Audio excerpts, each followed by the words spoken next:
Goeiemôre, dit is 10 uur, Sondagoggend 12 April 2026 en ons Zoom vanmôre ons erediens, want dit is so bietjie winderig hier buite en ek dink dit is beter om vandag so bietjie in die huis te bly. Ek is dankbaar vir almal wat vandag kan inskakel.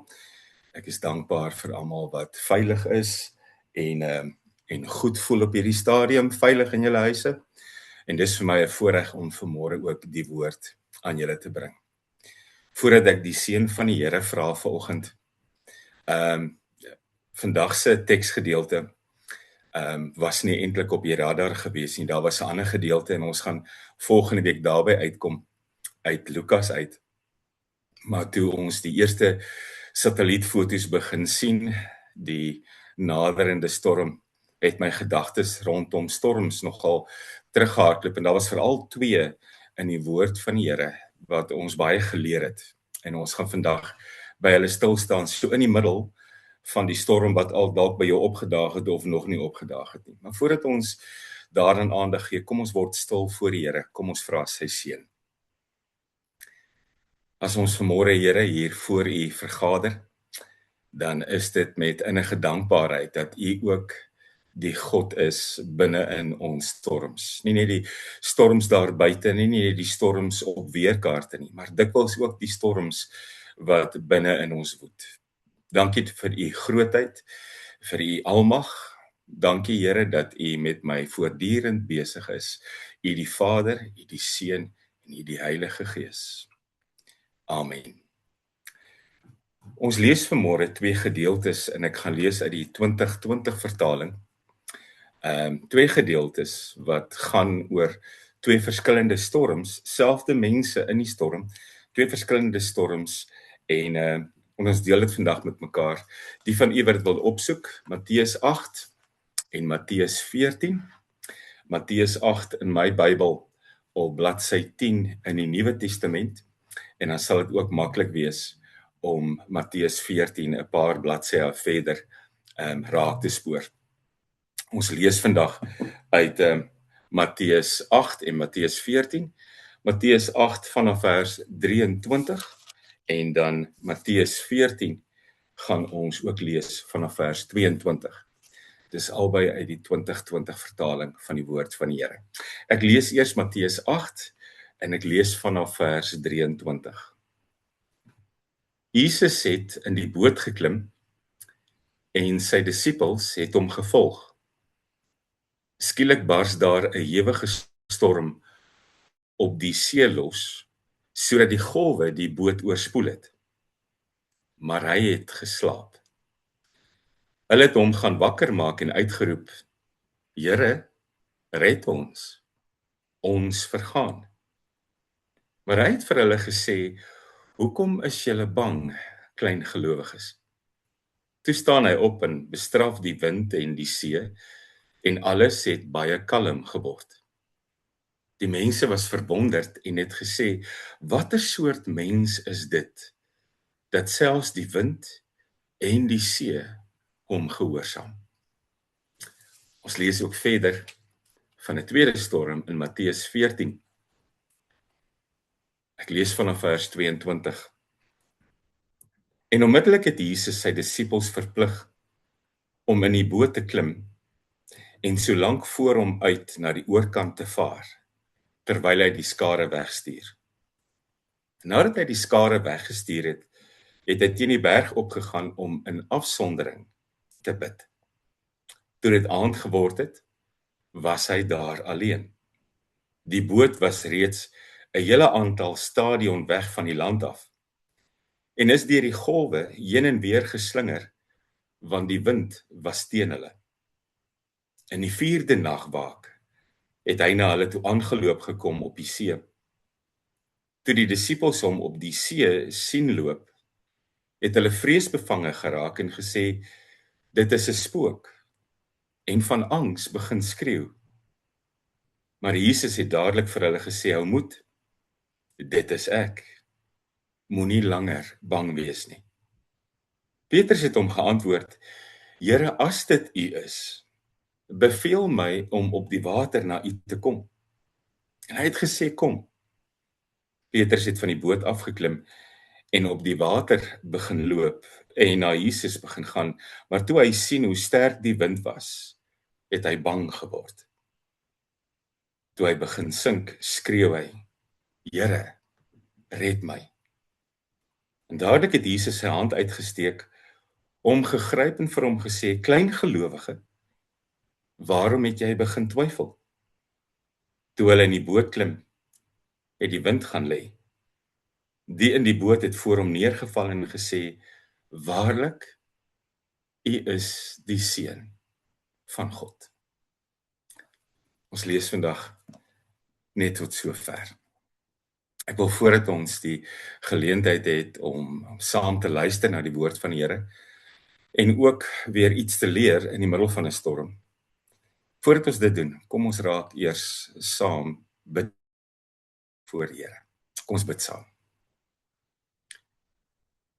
Here, om ons is daar geluide van wind wat waai en reën wat op dakke neersif.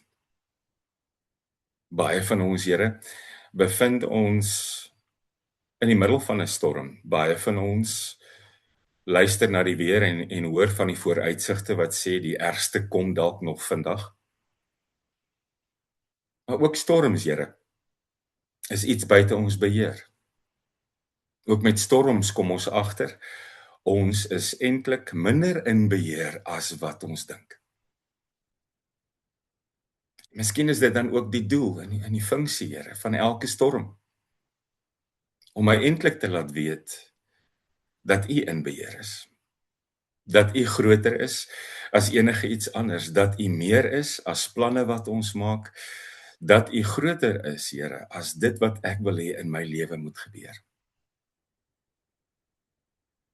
Omdat ons U liefhet, en omdat ons U ken, en omdat ons elke dag in U teenwoordigheid leef, en omdat ons nie net U naam uitroep in nood nie, kan ons vandag as geliefdes en bekendes en voorgesorgdes voor U ons oë toemaak en sê, Here, bewaar ons ook hier.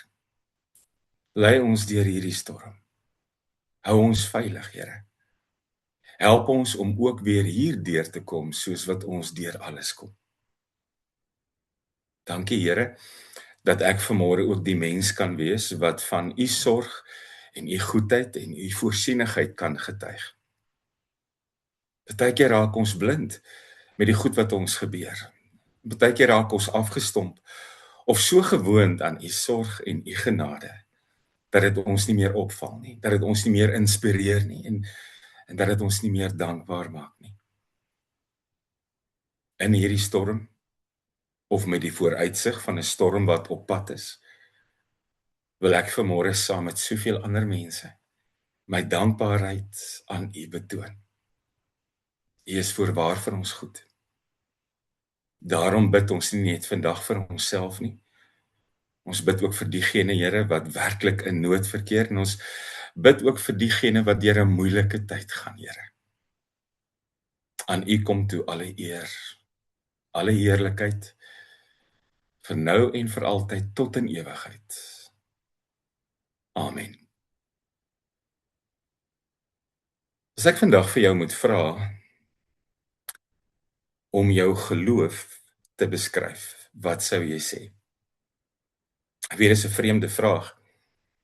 En dalk omdat ons nie mooi verstaan wat hierdie ou vanmôre by my soek nie, kom ek maak dit vir jou makliker. As ek vandag vir jou vra om jou geloof met een woord te beskryf, wat sal dit wees?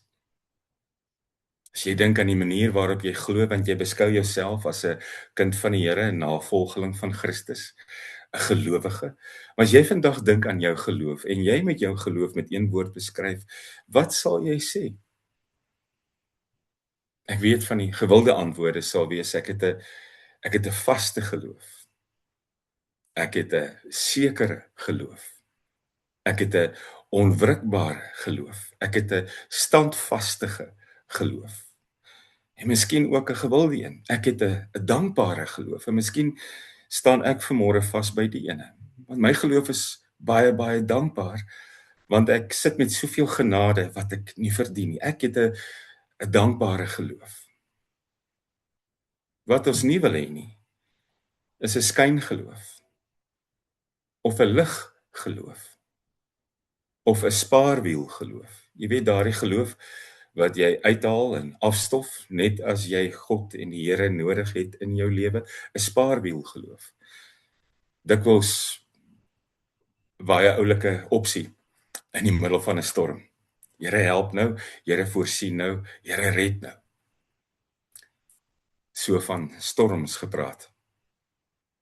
Hulle het ook 'n plek in 'n mens se lewe. En ek moet sê die afgelope paar dae waar 'n mens daardie krulwolke dopgehou het wat op die radarskerms verskyn het, en jy hou die storm dop en jy sien daai wolke en jy meet dit aan die land wat hier onder lê, en dan kom jy agter is baie groter as hierdie twee eilandjies saam. En miskien wat 'n mens opgeval het, was nie noodwendig die sterkte van die storm nie, maar hoe groot en wyd hy loop. En dan het maar weer die besef gekom, twee goed. Hoe klein en nietig en gering ek is as mens. Ek wat soms hierdie koninkryk om my skep. Maar hoe klein en nietig ek eintlik is in die groter skopes van dinge. Maar ook 'n tweede belangrike ding. Hoe nodig ek en jy die Here het elke dag in ons lewens. Hoe nodig ek en jy hom het, nie net in die stormtye nie, maar elke dag in ons lewens. Storms is ook daar, sodat 'n mens geloofslesse deur hulle kan leer. En daarom ook vanmôre die twee teksgedeeltes, wat gepraat het van optrede van mense, maar ook optrede van die Here. Sy woorde wat hulle rigtings gegee het in twee storms, wat ook vandag vir elke storm in my lewe tel, nie net die wat op die radarskerms is nie, maar die wat dikwels hier in my binneste, in my hart of in my kop, of in my onmiddellike omgewing aan die gang is. Woorde wat my ook vandag kan rig en lei. En dis een ding van storms. Hulle krap nogal goed lelik deur mekaar. Hulle vat 'n stuk ding wat uitgesorteer is en netjies loop, en hulle kom krap om eenvoudig deur mekaar. Hulle gooi goed rond, nie net buite in die wind nie, maar dikwels ook in 'n mens se gedagtes en in jou hart. So hoor ons toe vandag van twee storms. Ons hoor van die een in Matteus 8, en ons hoor van 'n tweede een in Matteus 14. Elke keer is daar baie ooreenkomste, dinge wat gebeur het, en ek gaan dit gou-gou uitwys. Maar elke keer Jesus wat op 'n manier teenwoordig is in elke storm, om uitkoms te bring, om leiding te gee, om rigting te gee. Kom ons praat eers van die plek waar die storms afgespeel het. Albei storms het op dieselfde plek afgespeel. En as jy in daardie omstreke gebly het, was die See van Galilea 'n groot bron van lewe. Mense het vis gevang daar uit. Mense het dit gebruik, die water ook vir landbou rondom die meer. Nie 'n groot meer nie. See van Galilea ongeveer 21 km lank en op sy breedste 13 km wyd. En as jy in jou karretjie vandag sou klim en jy ry om die meer, is dit so 55 km. Nie baie groot nie, as jy vat Taupo meer is ongeveer 200 km die omtrek, wat baie groter is. Maar wat hierdie See van Galilea, hierdie binnelandse meer gevaarlik gemaak het, was sy ligging. Dis tot vandag toe die laagliggendste binnelandse meer in die wêreld, ongeveer 200 meter onderkant seespieël, wat dit baie keer warm maak daar, omring met groot berge, wat natuurlike tonnels vorm, het daar baie keer koue wind uit die ooste uitgekom, en deur die tonnels wat gevorm is, hierdie See van Galilea getref, en die koue lug met die warm lug op hierdie meer, kon 'n storm laat losbars binne minute. Letterlik 5 tot 10 minute was daar 'n storm wat niemand kon weet op pad was nie, met golwe tot 4 meter hoog. Nou in Matteus 8 sien ons Jesus is op pad Kapernaum toe. Hy is sopas klaar met sy bergrede, 'n baie lang preek, wat soveel gesê het tot vandag toe. En dan is hy op pad te Kapernaum toe, kom hy agter dis 'n baie lang dag. Hy begin skaars sy tog of 'n melaatse kom vra hom om hom te genees. Jesus raak hom aan en hy genees hom. Kom skaars in Kapernaum en die hoofman oor 100 en ons gaan volgende week daarby stil staan. Die hoofman oor 100, die centurio, nader Jesus want 'n slaaf van hom is siek. Skaars beweeg hulle van daar af om waarskynlik ietsie te gaan eet by Petrus se huis. Petrus se skoonma het 'n koors wat doorbo sit. En net daarna word die skares groot, bring besetenis, bring mense wat Jesus moet genees. En dan doen Jesus iets as die skare te groot raak.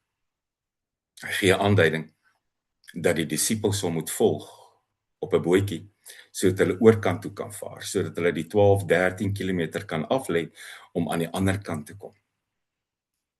Dis dan ook wat gebeur. Omdat dit 'n lang dag was, 'n moeilike dag, raak Jesus op hierdie bootjie aan die slaap, baie vermoeid. En dan bars een van daai storms los. Deur een van daai klowe kom hierdie koue oostewind, tref hierdie meer en in 'n siedende storm bars los, wat dreig om hierdie ouens hulle lewe te laat verloor. Duining so hoog lees ons, dat dit in die boot ingeslaan het. Disippels, wat buite hulle self is van vrees. 'n Tweede storm sou ons aantref in Matteus 14. Dieselfde ding wat gevolg het. Jesus bevind homself op hierdie stadium omring met 'n skare mense wat honger is.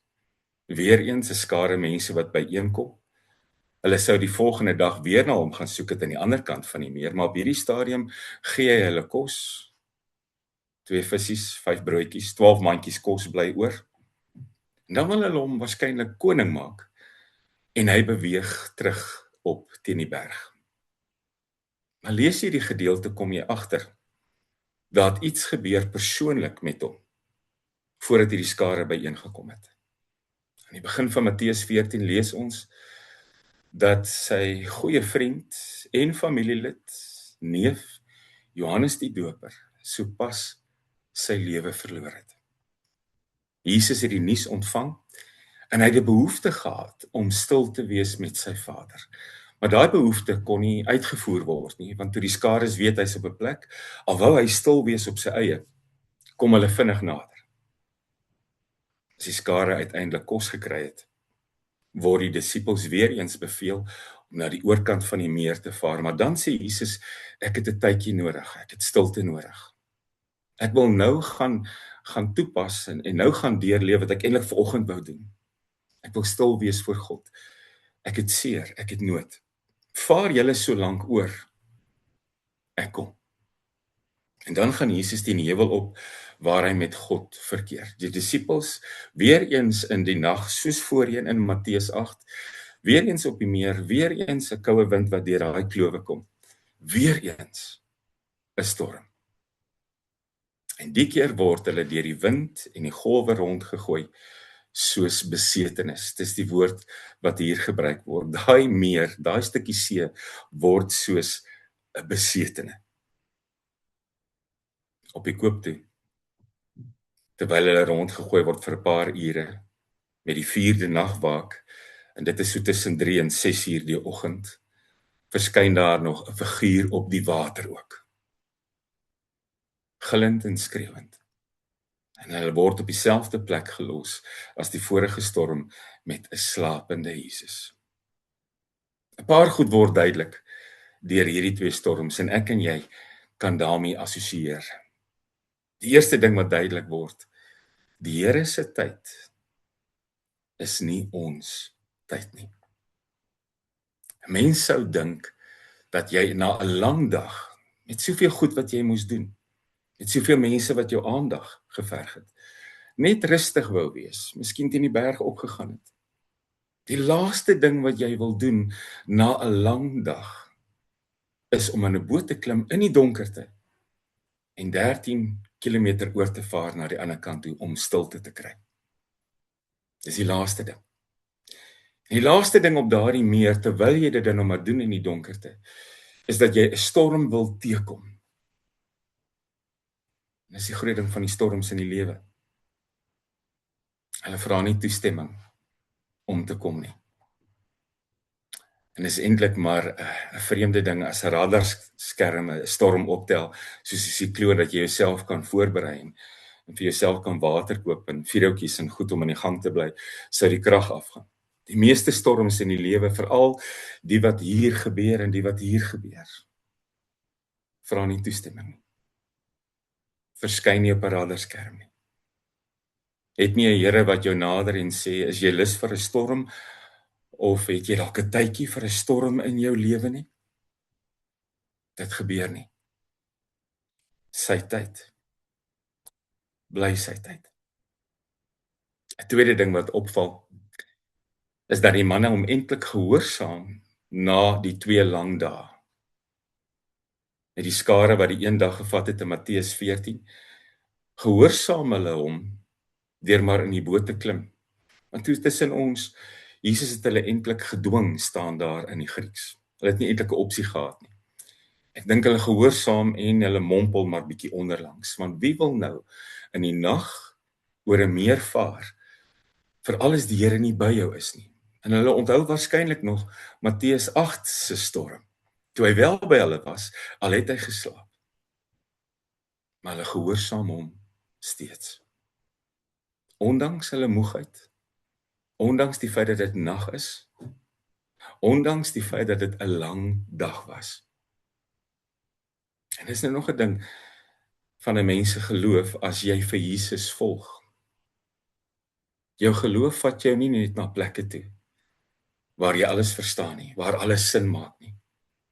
Jou geloof vat jou dikwels deur oomblikke waar dinge vir jou nie sin maak nie. Geloof is nie 'n versekeringspolis wat jou waarborg dat jy alles altyd sal verstaan nie. Maak nie saak wie wat sê nie. 'n Derde ding wat opval uit beide storme. Jesus is op 'n manier in albei storms teenwoordig op 'n wyse wat hulle hom nie daar soek nie.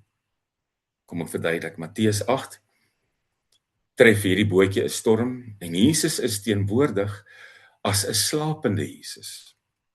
'n Jesus wat nie bewus is nie. 'n Jesus wat daar is, maar eintlik ook nie daar is nie. En in Matteus 14 is dit nog erger. Jesus is teenwoordig as 'n afwesige Jesus. Hy's glad nie eers daar nie. Hoe hy later by hulle sou aansluit, ek dink hulle het nogal getop oor daai ene. Want hulle was die vissermanne, hulle het die see geken. Hulle was in beheer van die bote, nie Jesus nie. Wat hulle nie weet nie. Jesus is nie net afwesig nie. In daardie tyd is hy besig om te bid. Hy's besig om biddend tot God te nader. Die krag van gebed, 'n biddende Jesus, 'n wonderlike beeld om in jou hart te hou vas. Maar hier was 'n paar geloofslesse in daardie storms om te leer. Toe die slapende Jesus wakker gemaak word, eintlik met verwytende aanklagte, gee nie omdat ons vergaan nie, is hy gereed om hulle iets te leer. En as die Jesus in Matteus 14 soos 'n gees aangewandel word op die golwe en hierdie man het skreeuend raak, is hy weer eens gereed om hulle te leer. Nadat Jesus homself aan hulle voorstel en hulle eintlik gerus stel en sê dis ek, is dit Petrus wat die eerste woorde het. As dit regtig U is, beveel my om te kom. En dan kom die opdrag. Maar kom. Kom. Kyk, dis maklik om uitgesluit te voel as jy 'n gelowige is. Jy kyk baie keer na mense wat dieselfde pad as jy loop en dit voel asof hulle meer seën het, asof hulle nader aan die Here is. En dan wonder jy soms oor jou verhouding met Jesus. Maar ek dink as daar nou een geleentheid is met een uitnodiging wat jy daardie aand eintlik van die hand sou wys. As daar een oomblik is waar jy dankbaar is, jy's nie so naby as hierdie een mens nie, was dit hierdie oomblik. Petrus hoor, kom. En 11 ander mense is waarskynlik dankbaar dis nie hulle opdrag nie. Hulle hoef nie gehoorsaam te wees nie. Hulle kan op hierdie boot bly sit want dis mal om nou uit hierdie boot uit te klim met daai golwe en daai wind en hierdie storm. Maar dan klim Petrus uit. En die eerste tree is mooi tree, want sy oë is gerig op Jesus. Maar dan gebeur daar iets wat so maklik in enige storm gebeur. Sy fokus verskuif. Jesus is nie meer in sy vizier nie. Die oë dwaal af na die gevare buite, na die uitdagings, na die groot golwe, na die wind wat loei, na die storm wat erg is. Dis maklik om jou fokus in 'n storm van Jesus af te haal. En dan gebeur die onverwendbare. Ons as mense is nou maar eenmaal nie gemaak om op water te loop nie. Die oomblik as sy fokus van Jesus afgehaal word, begin hy dadelik sink, maar dan gebeur daar 'n wonderlike ding in hierdie sinkoomblik, 'n wonderlike les om te leer, 'n wonderlike ding om eintlik te sien. Twee goed gebeur. Die oomblik as hy begin sink, steek Jesus sy hand uit. Die oomblik as Jesus sy hand uitsteek, red hy hom, terwyl hy besig is om te sink.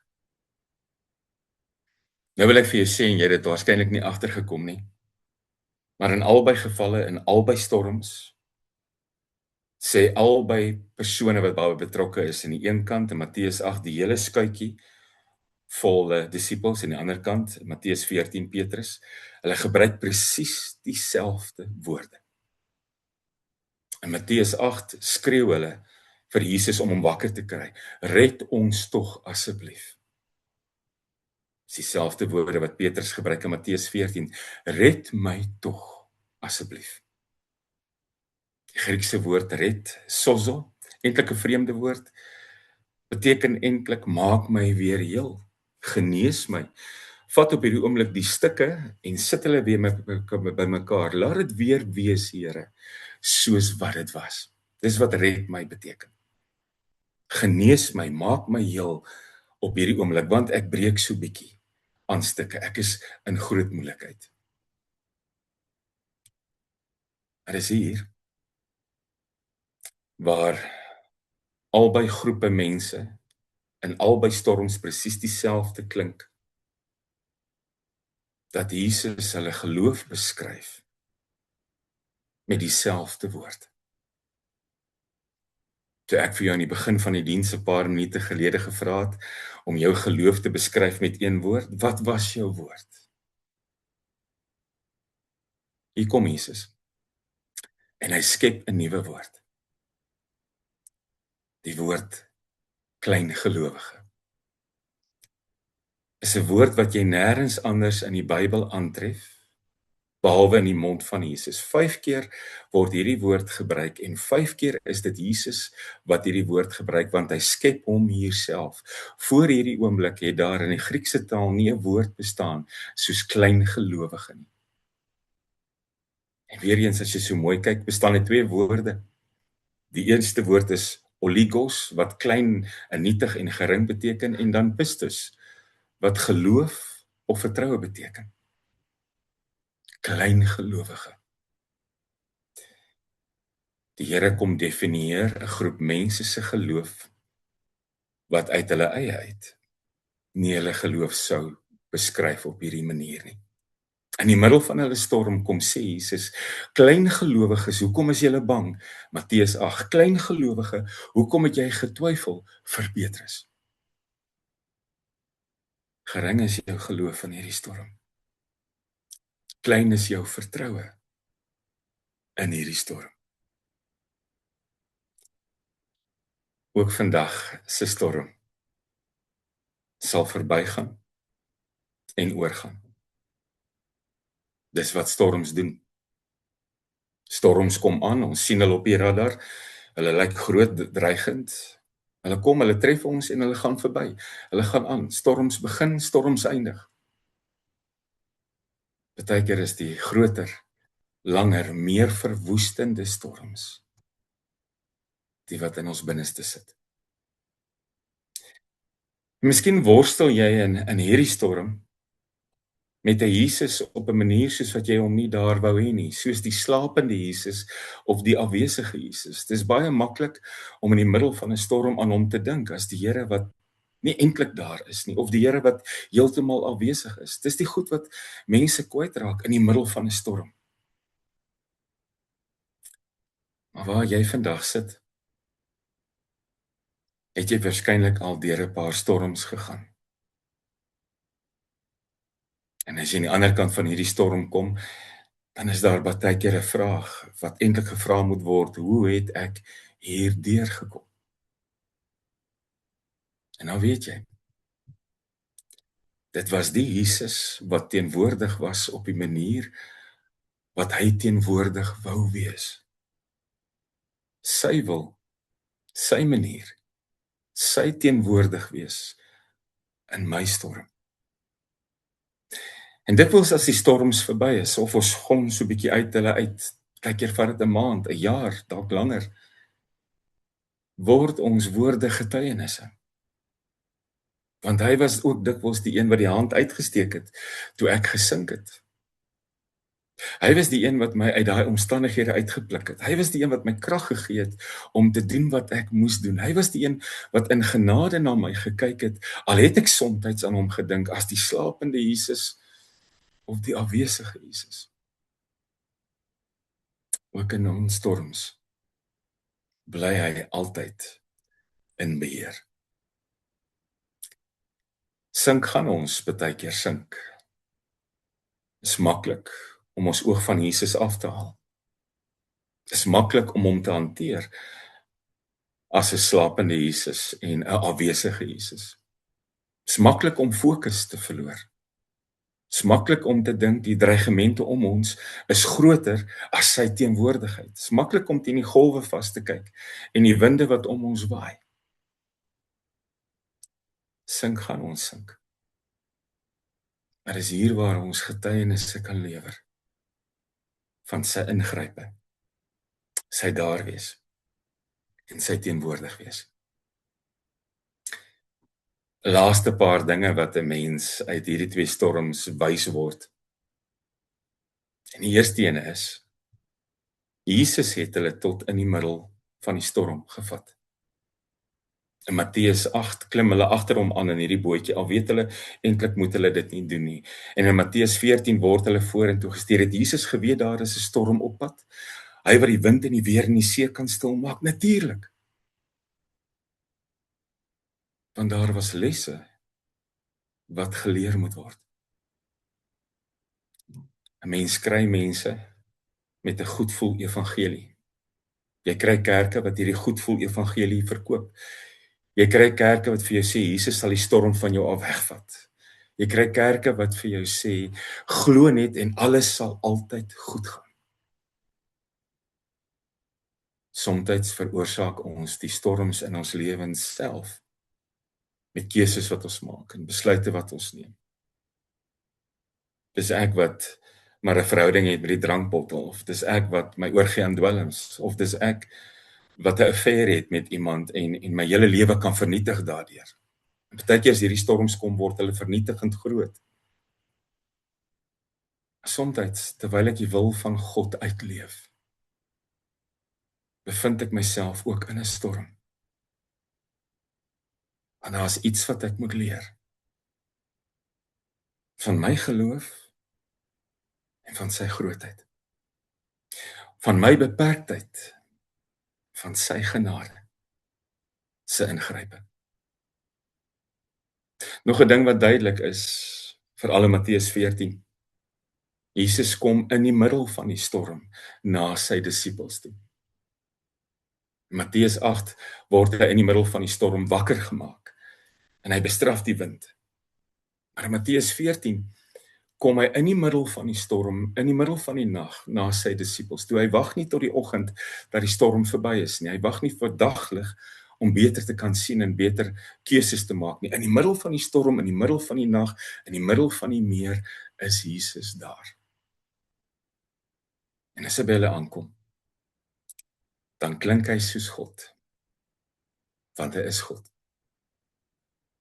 Hy gebruik dieselfde woorde wat God hoeveel keer gebruik het in die Ou Testament met sy mense. Hy sê moenie bekommerd wees nie, dis ek is die groot een. En dan sê hy iets wat ons gereeld hoor by God. Moenie bang wees nie. Moenie verder bang wees nie. Jesaja 43. Moenie bang wees nie. Ek sal jou verlos. Ek het jou op jou naam geroep. Jy is myne. As jy deur waters moet gaan, sal die strome jou nie wegspoel nie. Deur riviere, hulle sal jou nie afvoer nie. As jy deur 'n vuur moet gaan, sal die vlamme jou nie skroei nie en dit sal jou nie brand nie, want ek is die Here jou God. Moenie bang wees nie. Woorde uit Jesus se mond in die middel van 'n storm, in die middel van die nag, in die middel van die see van Galilea. 'n Laaste ding. Hy kom nie net in die storms na ons toe nie. Hy leef hierdie storms saam met ons uit. Hy gee vir ons wat ons nodig het om deur hierdie storm te kom. Verwytende disippels, in Matteus 8, gee U nie omdat ons vergaan nie, kry 'n Here wat die wind stil maak. Petrus kry 'n hand wat uitgesteek word as hy sink. Gillende disippels, want hulle dink dit is 'n spook wat aangestap kom, kry die wonderlike woorde, dis ek. Petrus klim uiteindelik saam met hom terug in die boot. En daar was 'n finale les wat hy moes leer. Want ook hierdie aand in Matteus 14, met hierdie storm het dit gegaan oor geloof. En Hebreërs stel dit so mooi, Hebreërs 11 vers 1, om te glo is om seker te wees van die dinge waarop ons hoop en oortuig te wees van die dinge wat ons nog nie sien nie. In die middel van 'n storm sien ons dikwels nog nie uitkoms nie. Ons sien nie sonskyn nie. Ons sien nie rigting nie. Geloof is om vas te hou aan dinge wat ons nog nie sien nie en om seker te wees van die hoop. En hierdie geloof het Petrus nie gehad nie. Daarom kom die Here en hy sê vir hom, klein gelowige, waarom het jy getwyfel? Weereens 'n kosbare Griekse woord, distatsu. Dis wat beteken twee of dubbeld en tatsu wat beteken plek. En dis eintlik 'n mooi omskrywing vir twyfel wanneer jy jouself op twee plekke bevind en nie weet wat om te doen nie. Wanneer jy rondval tussen opsies. Wanneer jy by 'n vurk in die pad kom en jy weet nie watter rigting om te volg nie. Hoekom is jy rondgegooi? Hoekom het jy getwyfel? Dis dit so. Uiteindelik, en ek sluit hiermee af, sou die grootste storm ooit afspeel op 'n plek waar jy dit nie sou verwag nie. Dit was nie 'n storm wat jy op 'n radarskerm sou aantref nie. Daar was nie wind en weer en reën en vol riviere betrokke nie.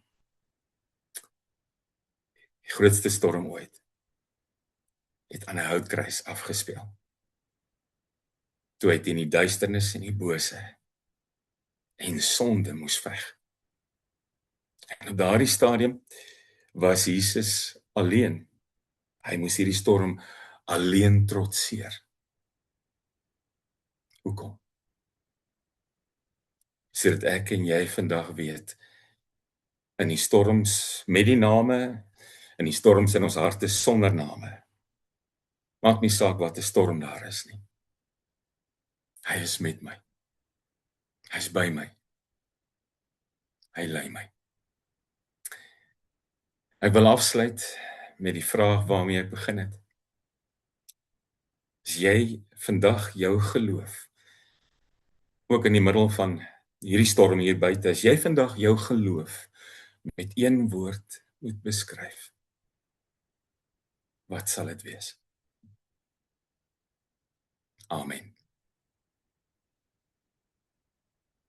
Here, is so maklik om in dieselfde struik te trap as wat die disippels getrap het in hulle storms.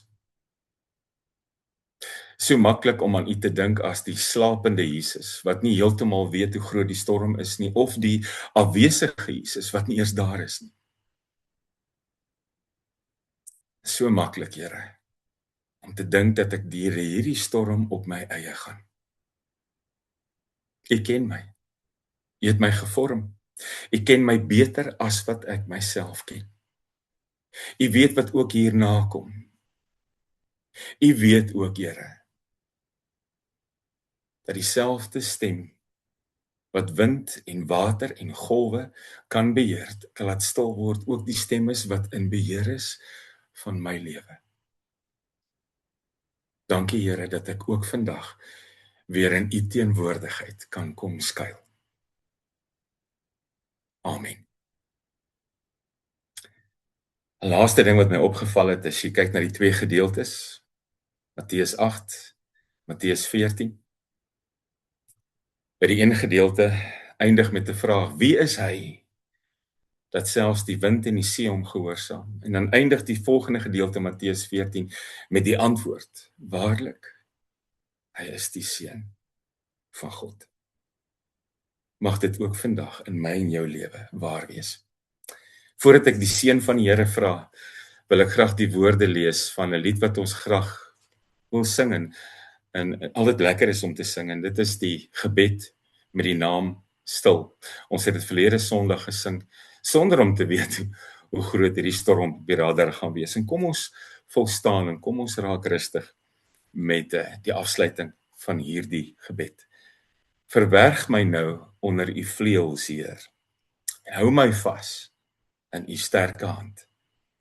Vind rus my siel in God alleen, ken sy krag, vertrou hom en wees stil. As die oseaan haar kragte toon, sweef ek met U hoog, bo kan die storm. Vader, U is sterker as die vloed, dan word ek stil. U is my God. Here, stap ook vandag saam met ons hier weg. Ons is die mense wat aan U behoort, ons is U volgelinge, ons is U disippels. Laat U wil geskied in ons lewens, aan U kom toe alle eer, Vader, Seun en Heilige Gees. Amen. Geliefdes, voordat ons aflaai, en hoop jy gemaak het vir jouself 'n lekker koppie koffie, net 'n paar gedagtes. Ons volgende erediens, volgende Sondag, dit is nog skoolvakansie, ek dink dit is die laaste Sondag van die skoolvakansie, die 19de April, 10:00 die oggend hier in Hawke's Bay, en 4:00 die middag by 'n Keltry, daar in Palmerston North. 'n Paar verjaardae hierdie week, Janestie van die kerk en Rian Groblaar verjaar vandag op die 12de, Tineke Sutherland verjaar die 17de en Henry van der Rust verjaar die 18de. 'n Lekker verjaardag aan al ons lidmate. Bly veilig. As daar enige nood is, stuur 'n boodskap. Ons kan kyk of ons kan help. Geliefdes, mag dit 'n mooi dag vir elkeen van u wees. Wees altyd verseker van die Here se sorg en sy genade. Vrede. Amen.